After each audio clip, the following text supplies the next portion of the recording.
আবার আসিব ফিরে ধানসিঁড়িটির তীরে এই বাংলায়।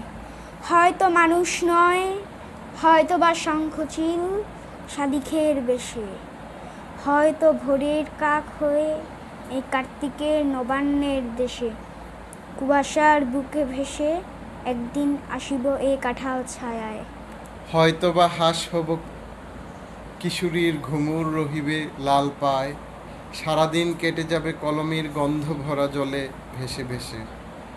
আবার আসিব আমি বাংলার নদী মাঠ ক্ষেত ভালোবেসে, জলাঙ্গির ঢেউয়ে ভেজা বাংলার এ সবুজ করুণ ডাঙায়। হয়তো দেখিবে চেয়ে সুদর্শন উড়িতেছে সন্ধ্যার বাতাসে, হয়তো শুনিবে এক লক্ষ্মী পেঁচা ডাকিতেছে শিমুলের ডালে, হয়তো খইয়ের ধান ছড়াতেছে শিশু এক উঠানের ঘাসে। রূপসার ঘোলা জলে হয়তো কিশোর এক সাদা ছেঁড়া পালে ডিঙা বায়, রাঙা মেঘ সাতটায় অন্ধকার আসিতেছে নীরে, দেখিবে ধবল বক আমারেই পাবে তুমি ইহাদের ভিড়ে।